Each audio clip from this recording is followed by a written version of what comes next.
Assalamualaikum warahmatullahi wabarakatuh.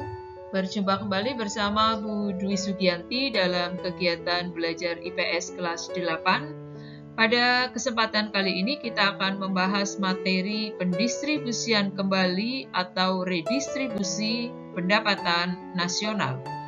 Sebelum kegiatan belajar kita mulai, marilah kita awali kegiatan belajar kita dengan berdoa, membaca basmalah bersama-sama. Bismillahirrahmanirrahim. Mudah-mudahan kalian semuanya diberikan kefahaman. Mari kita belajar bersama.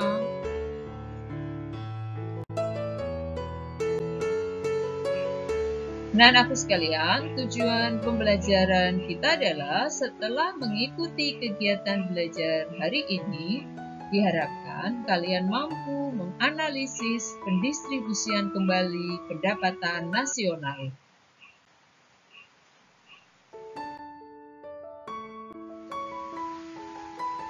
Silakan diperhatikan gambar berikut. Ini adalah usaha-usaha di bidang ekonomi. Bahwa semua usaha di bidang ekonomi itu bermuara pada satu tujuan yang sama, yaitu mensejahterakan masyarakat secara adil dan merata.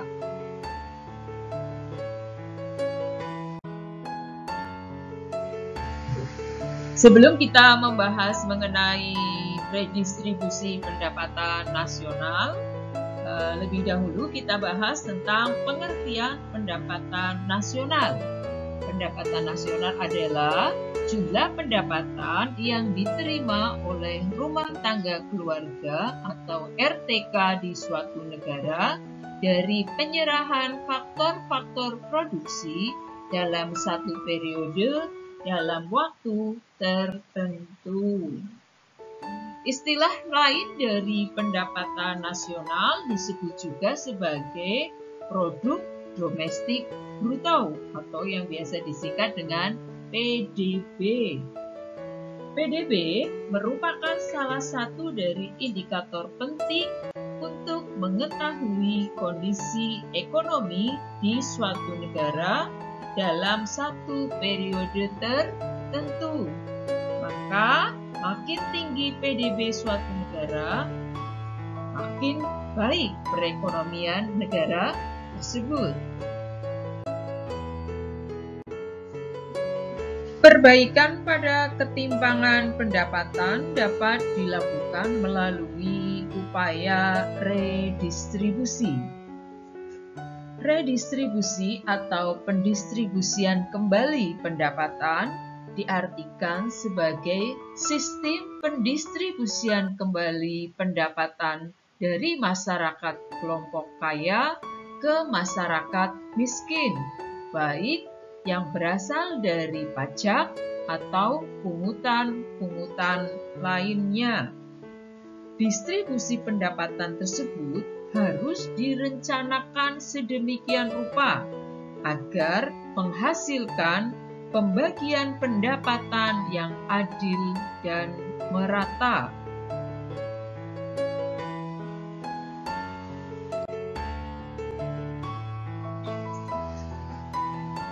Redistribusi pendapatan dilakukan sebagai salah satu bentuk jaminan sosial yang dilakukan oleh negara kepada masyarakat.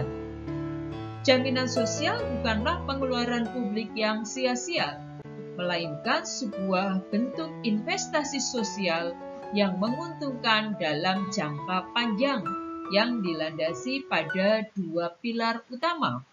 Apa itu pilar utamanya? Yang pertama adalah redistribusi pendapatan, yang kedua adalah solidaritas sosial.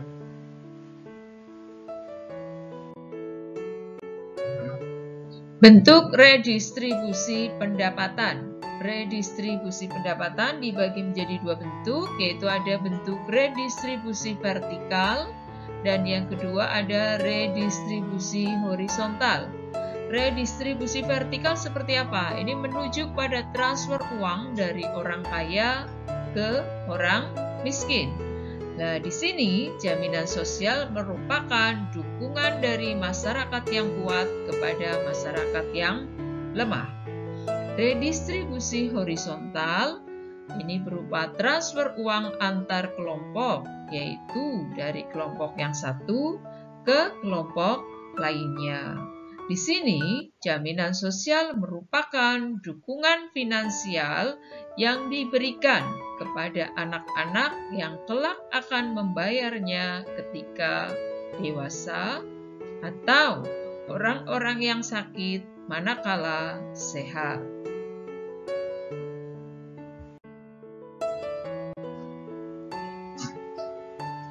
Program redistribusi untuk pemerataan distribusi pendapatan di Indonesia dalam rangka mewujudkan program redistribusi pendapatan di Indonesia untuk dapat memeratakan pembangunan, pemerintah telah melakukan berbagai strategi antara lain dengan merealisasikan beberapa program pemerintah. Program-program pemerintah tersebut dapat diaplikasikan pada program-program sebagai berikut. Yang pertama ada program pemberian jaminan akses kebutuhan dasar bagi rakyat bawah. Yang kedua ada program kredit lunak dan penjaminan kredit berbasis komunitas.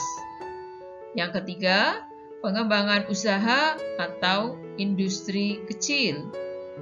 Yang keempat ada program pemerintah bekerja sama dengan swasta lokal dan asing untuk menjalankan program Corporate Social Responsibility atau CBS.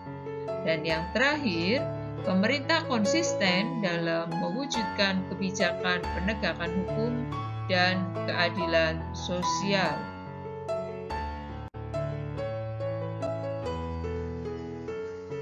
Alternatif praktek redistribusi di Indonesia seperti apa?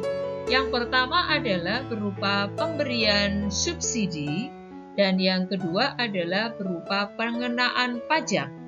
Bagaimana dengan pemberian subsidi? Subsidi di sini adalah untuk mendorong usaha kecil dan menengah agar tetap hidup dan bersaing. Contohnya adalah pada pemberian subsidi pupuk, subsidi BBM. Adapun tentang pengenaan pajak, di sini adalah pemerataan pendapatan dengan cara pengenaan pajak. Contoh pajak yang ada di Indonesia yang dikenakan ada pajak kendaraan bermotor, pajak barang mewah, pajak penghasilan, dan masih banyak lagi jenis pajak yang lainnya.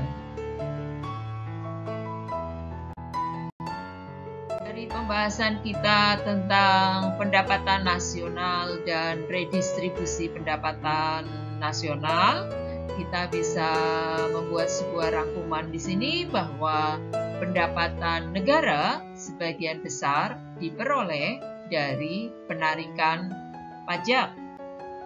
Adapun pajak yang terkumpul digunakan sebagai pembiayaan pembangunan negara, termasuk pembangunan jalan serta fasilitas umum lainnya.